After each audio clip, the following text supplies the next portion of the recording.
Okay, we'll start again. We reached verse 47 on page 33.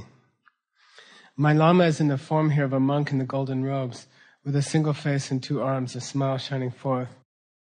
His or her right hand is in the gesture of teaching Dharma. Their left hand is in the gesture of meditation, and in it he or she holds a sage's bowl full of deathless nectar. He or she wears the triple robe of saffron, and the golden hat of a sage adorns their holy head. Within their holy heart is the Lord, the keeper of the diamond. The keeper of the diamond has one face, two arms, and his body is blue. That's a translation of Vajradhara, and the image on page 32 is Vajradhara. And this is the form that Lord Buddha takes when Lord Buddha teaches the secret teachings. And the union of male and female is meant to represent the union of understanding and compassion. So it's not, what do you call it? To a Tibetan, it's no more titillating than, I don't know, a Rodin statue or something. It just means when a Tibetan looks at it, they see something pure and beautiful and kind. It's kindness combined with understanding. Okay, it's not two people having weird things. Okay, don't think like that. Okay. This tradition of a being within your Lama's heart is so you have Lord Buddha, and then inside of that is Vajradhara, this picture on 32. And if you want to get fancy, in their heart is the mantra on page 36, okay? On page 36, the sacred syllable called Hung, okay? And that's a Hung letter. That's a Hung syllable, okay? So that process is called the threefold being. A Buddha in the open teachings, regular Buddha image. In that Buddha's heart, a yabum, a male and female deity, angels. And then in their heart is the letter Hung. Okay, if you want to do it in the traditional way. Okay. All right then. In his hands he holds a diamond and bell, and he embraces the queen of the empty realm. That's his partner, enjoying his play in simultaneous bliss and void. He wears jewel ornaments of 100 different fashions, and he is clothed in the silken raiment worn by the gods themselves. His body is adorned with the marks and signs of an enlightened being, and he sits in the midst of 1,000 shining rainbow rays in all 5 hues. His legs are crossed in the lotus posture, and the 5 parts of his being are totally pure, the 5 Buddhas who have gone to bliss. So, we have a tradition in the secret teachings called the 5 Buddha families, the 5 Dhyani Buddhas, and this one being represents all 5 Buddhas, okay? We have 5 skandhas, we have 5 parts to ourselves. A human being has 5 components. First one is physical body, okay? Second one is the capacity of sensation, good or bad feeling, okay? Mental or physical, and neutral feeling. Second one. Third one, discrimination. I like him, I don't like her. He's nice to me, she's not nice to me. Okay, like that. Discrimination is the third one. Fourth one is everything else about you. Like, if your name is Phil, then Phil is in the 4th group. Things like that. 5th group, your awareness, just your raw awareness. Consciousness. Consciousness is such a difficult word. It's so complicated. It's such a long word. Consciousness. It just, in Tibetan, it just means you're aware of the world, you know. If you fall asleep deeply, your consciousness goes down. If someone knocks you out, your consciousness level drops. So it's just to be aware, and it's a miracle. It's a huge miracle to see colors, and to see trees and to see the sky, to meet other people, to hear songs or to feel the carpet on your feet or the earth in your hands. These are miracles. Each one is a miracle. So the 5 parts of a person are called the 5 heaps, or the five components of a person. Why don't they just say body and mind? Why do they make 5?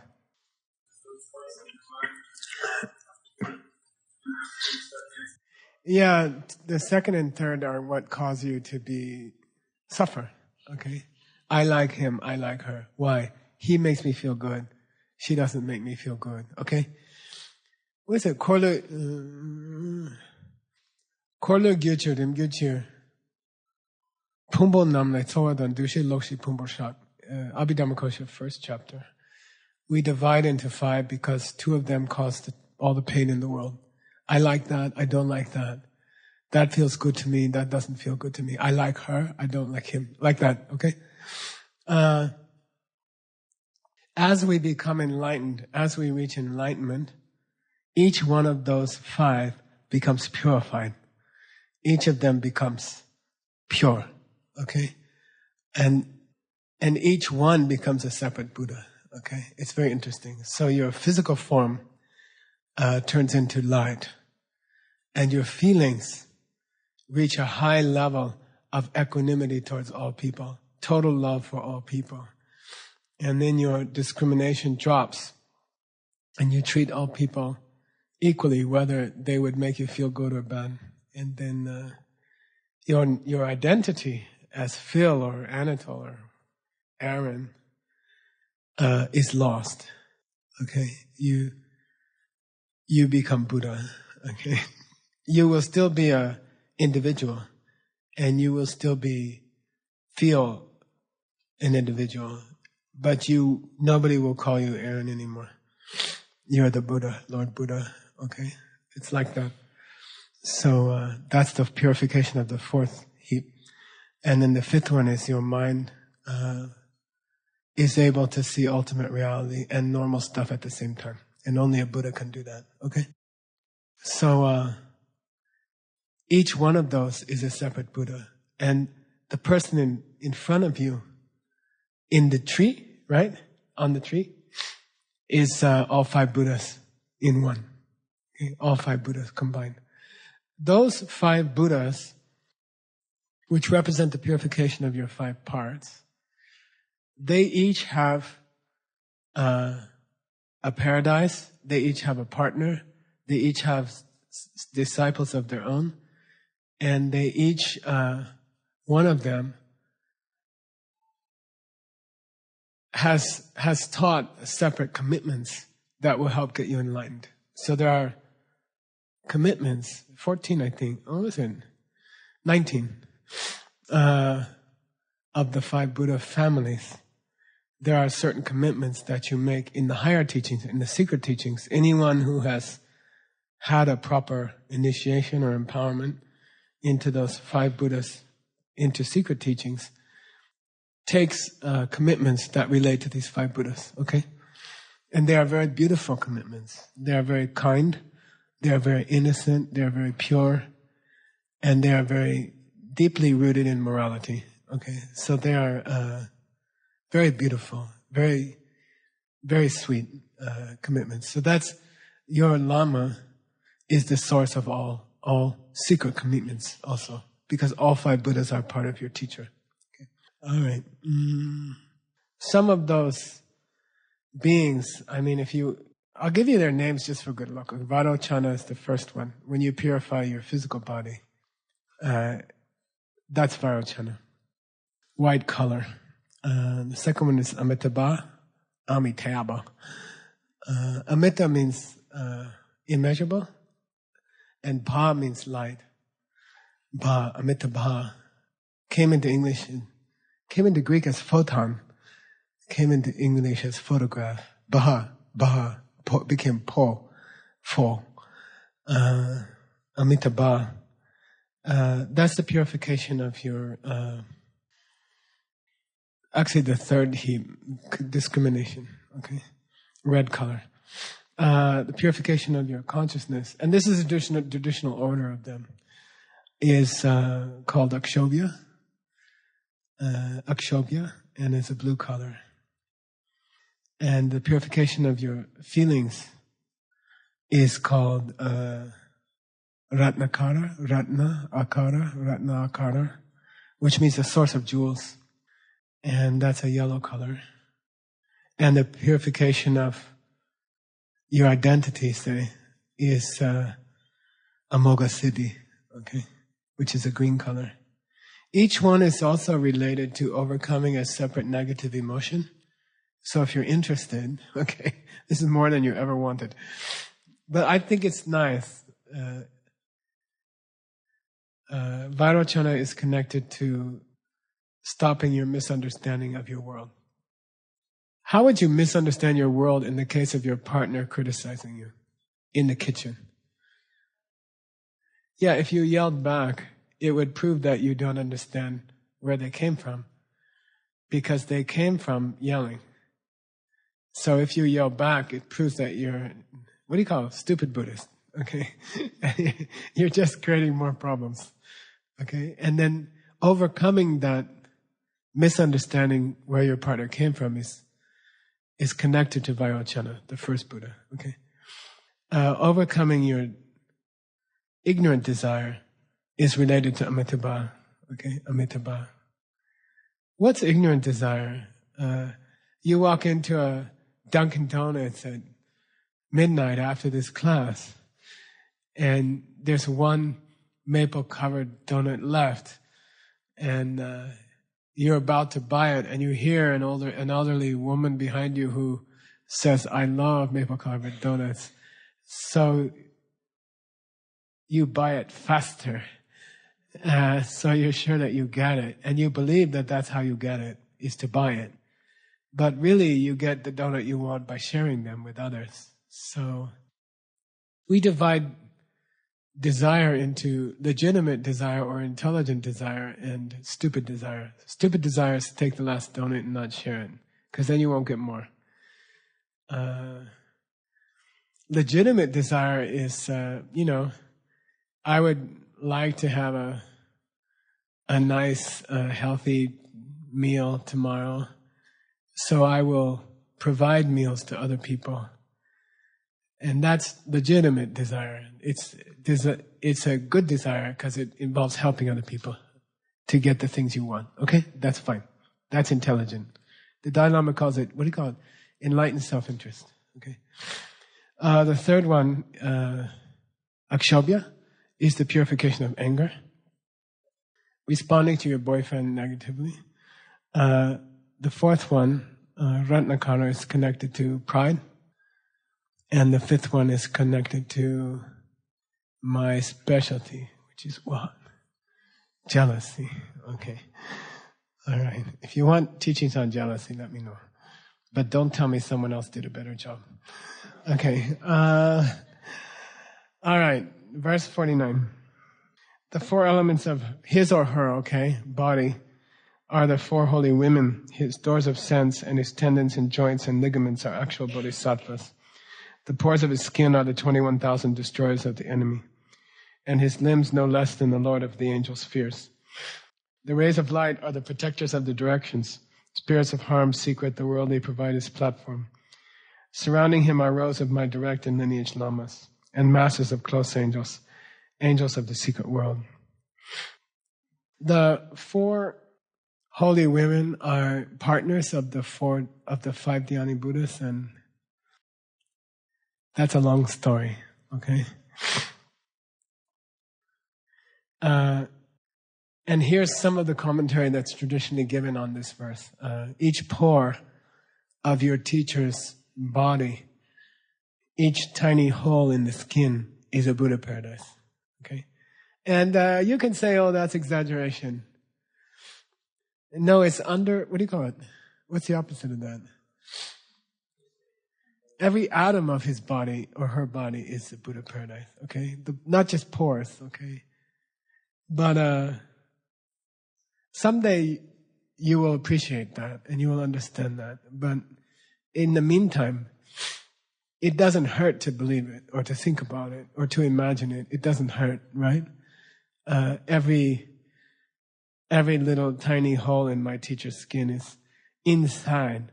There are Buddhas living in their own separate world with their own disciples and their own paradise. And it's a sweet thing to imagine, okay? We are Buddhists. We are Dalai Lama tradition. We are not... this sounds weird in the Western country, but it's just that they didn't get used to it yet. Okay, so to be careful with those things. I don't think they are weird or something. It's not weird in our tradition to believe that you're inside your teacher's skin are living thousands of enlightened beings. Okay, it's not a weird thing in our teaching, in our tradition. Okay, it's not occulty or weird or something like that. It's just the way it is. Okay, like there's stars in the sky and there's Buddhas in your teacher's skin, and that's how it is. Okay, I think we have to be, don't be discouraged when people think you're weird or they think what you think is weird, or that's okay. They'll see them someday and they'll apologize to you, and just relax and smile and say, yeah, we're a little weird, but we're kind of harmless weird, and, we're just trying to get extra donuts. Okay, all right. Then they say a cute thing. They say those little holes in your teacher's skin are like, have you ever been to Grand Central Station in New York on a busy day? Trains leaving. I lived in the Port Authority. This is the bus station in New York. There are many, many ramps come out of the building, like on the 3rd floor, the 4th floor, the 5th floor.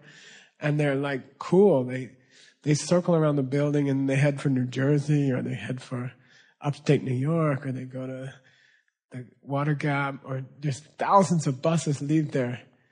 It's an extraordinary building. It's terribly polluted. Our first center was under that building. And you could go out and hold your hand like that, and you'd have a little layer of black dust on your hand in like 2 minutes. And we couldn't afford anything else. And just thousands of buses. I think in my time, 2 million people came into New York at 9 o'clock. And 2 million people left New York at 5 p.m. Imagine moving 2 million people in and out of an island, a small island, with only a few tunnels. It was wild. And in the pore of your Lama's skin, there's that kind of buses going out. Emanations, beings going out, emergency call, we need a Buddha on this planet, and there's like, you're supposed to imagine like this intense activity at each pore, people coming, people going, missions to Beijing, or whatever, going out, being sent out, thousands and thousands of them, leaving and coming, emanations, okay? It's a beautiful image, okay? Then Pabon Rinpoche is careful to say, the 21,000 mentioned in verse 49 is just a random number. That means a lot. Okay, so don't think it's only 21,000. Okay. He says a beautiful thing. He says, look, if you're sleepy and you got to get to work and you don't have time to close your eyes and visualize every being coming out of the pores of the skin and all that, just relax. He said, for God's sake, just relax and get into the feeling of it. He says that. He says, if you can't get Buddha number 4 correct, and he's got too many eyes, or, just for goodness sake, just relax and feel it, Ooh, that's cool, so cool. And just get into the cool and don't worry about getting their eyebrow right. And, he says that's a problem in meditation. If you get hung up on the visualization, don't do that. He says, get the feeling right and you're okay. Just your Lama's sitting there and some amazing stuff is going down. Just be happy, like, wow, that's cool. He's cool. She's cool. That's enough. Like, if you don't see the beings coming out of her skin and everything, don't get what do you call it, uptight about it. Just relax. Get into the feeling of it. It's cool. Light's coming out. Helping people. It's enough. Get into the feeling of it and don't worry about the picture, Okay. He's very adamant about that. Okay. The rays of light coming off of your Lama's body are the 4 lineages which we will learn about later. Okay. Nick knows them because he translated the poster or much of the poster. But there are 4 great lineages. One is of compassion. One is of understanding your world. One is called the secret teachings, okay? And the 4th one is called Che Del Ngu Top. Say Che Del Ngu Top. Che Del Ngu Top, okay? These are all the teachers with whom you've had direct contact in your life. It could be your 5th grade teacher, which in my case was the worst one, Mrs. Butts. That was her real name, and she was. And, your mother, your father, old boyfriends, girlfriends, first wife, people, your pets, people who taught you. 2 old German shepherds, whatever they may be. And these are called Chudang Ngutok. Che means Dharma, right? Dal means connection. So people who you've had direct human contact with and they've taught you in this life are called Chudang Ngutok Lama. And that's the 4th lineage, okay?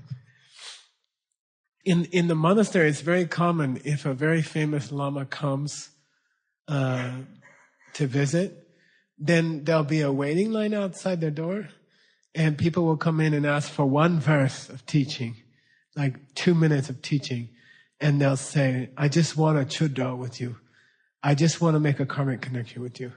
And then in the next life, you can be my teacher for my whole life. But I just want to make a one-on-one connection with you. That's called chudo. So all of those teachers in your life, school teachers, sports teachers, parents, family, girlfriends, whatever, they are a separate lineage for you. And they are part of the light coming off your body, the body of your teacher. Okay.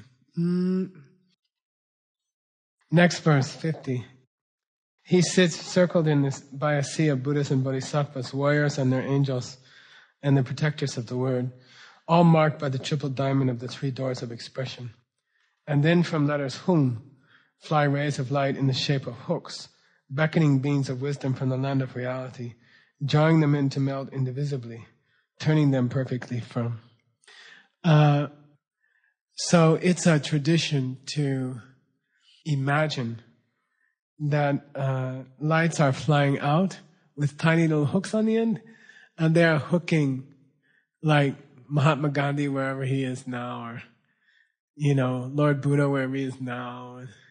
And I used to fish with my dad. It's a terrible thing, but I used to do it. And you have this fishing pole, and he would take us deep sea tuna fishing, and they're very difficult to bring in, and you'd have to fight like that, and go like that, and then go like that, and then go like that, and go like that. And so you have to do that with all these holy beings, all right? You bring them in, hook them and bring them in, okay? Bring them into you.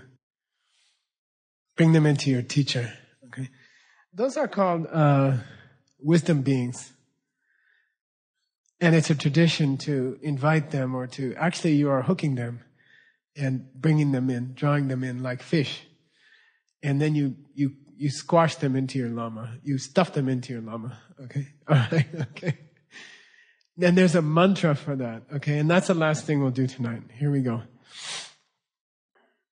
Is it the last thing? Nah, I still got 6 minutes.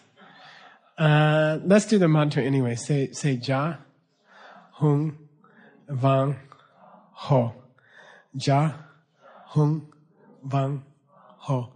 This is a mantra that's used in the secret teachings, but we're allowed to explain it in this book. When you say Ja, you have to think you are hooking them. So this mantra makes them come. Okay, supposedly if you do this mantra with a good heart, those beings will come. Okay, so Ja, I want Mahatma Gandhi inside my teacher. Okay, Ja. You see? Ja.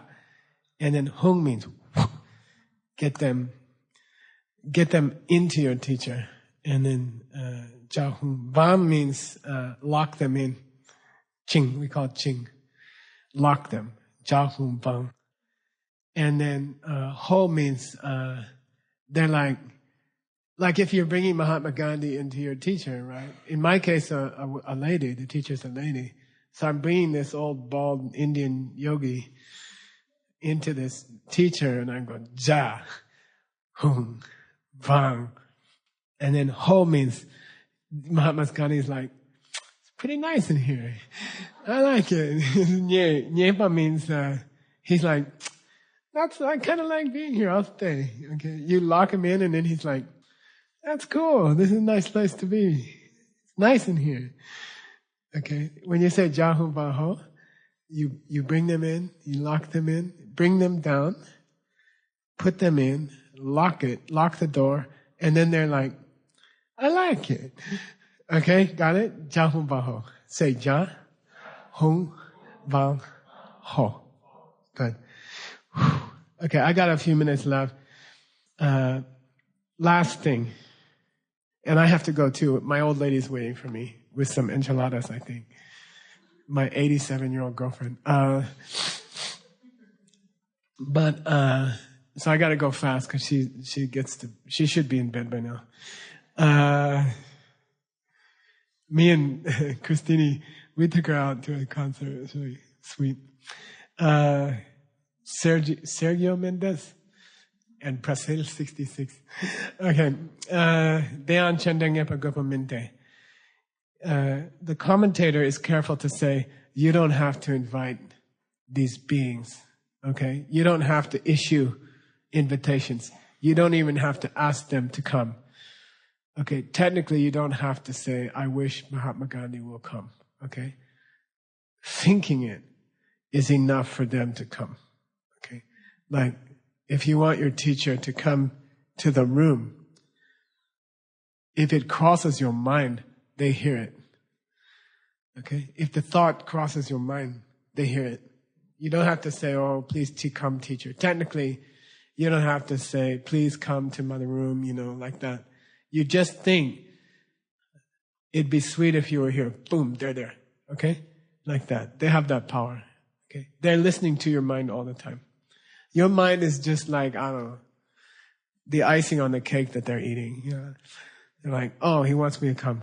Then they just come. Okay, you don't need to ask. Then they tell the story of the lady from Magadha. Okay, we told the story already. We did all this. You just don't remember. Magadha Sangmo. Okay, this lady from Magadha. It's a very famous story. In a sutra called Do Zang Lun, say Do, Zang, Lun. Zang is an ancient word for wise person. Lun means fool. It's the sutra of the wise and the fools. The wise people and fools. It's very, very beautiful. It'd be wonderful to translate someday. But there's a story in there about... Okay, I'm going to tell you this story. It's kind of sexist, I guess, but I didn't write it, so don't blame me. Lord Buddha did. She was born a princess in Magadha, which is an ancient kingdom of India, in the time of the Buddha. And she was very homely. Okay, she was very, very homely. But she was born the princess of a king. And then the king had a hard time getting her married because nobody wanted to marry her. And then one day, one of his subjects, a nobleman, told the king, I'll do anything you ask me. And he said, take my daughter, marry my daughter, And then he saw her and he was like, oh no. And but he took her home and he locked her in a box, a huge box, okay? And he kept the key in his, what do you call it, vest pocket. And so he had to drill some holes in the box to give her food and stuff. And And then, what's the story? There were a couple of people who were curious. They heard about that he was married to the king's daughter, and they thought she must be extremely beautiful if he locks her up in a box, that he's so jealous of her beauty that he doesn't want anyone to see her. And they decided to get the nobleman drunk and steal the key from his vest pocket. And they did. They got him drunk and got the key out of his vest pocket. And they're headed over to his rooms to get into the box and see the lady there. In the meantime, it crosses her mind that it would be sweet if Lord Buddha were in her room, and he's in the room. Okay? Like, it's the example used in scripture for the minute you wish your Lama was there, your Lama's there, and you don't have to worry about it. Don't stress. Okay? Just say, I wish my Lama was here, in your heart, in your mind. And they are there because they're listening to you all the time. They're listening to your mind all the time. So she's like, it'd be sweet if Lord Buddha was here. Boom. And she looks out the hole, and all she can see is the halo around his head. Like, she can't see the whole Buddha. She just sees the halo. And it's like, oh, it's so beautiful, you know. And her karma changed. Seeing the halo and thinking the Buddha was beautiful changed her karma, right? And they open the box, and this stunning woman comes out. And so that's the story. It's kind of sexist. But anyway, the point of the story is that the minute you wish your teacher was there, they are there. Okay. Last thing. Ngosu yube dushe yu me ki jinnap dong sunam kyang de jesu dawayin.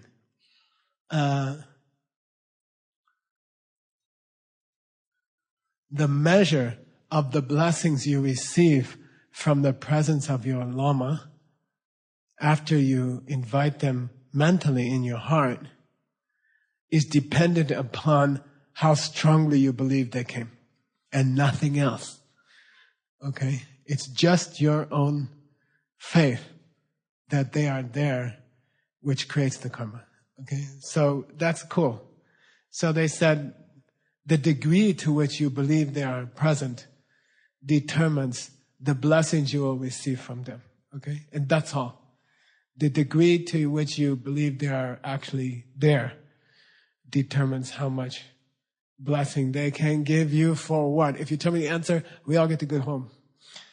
Your meditation, the meditation you're about to do, okay? So the degree to which your meditation is blessed is completely dependent on how strongly you feel that they are there. And that's up to you. He says, I can't do anything about that. They are there. The minute you wished they were there because they're listening to you all the time. And they have no limitations of space and time.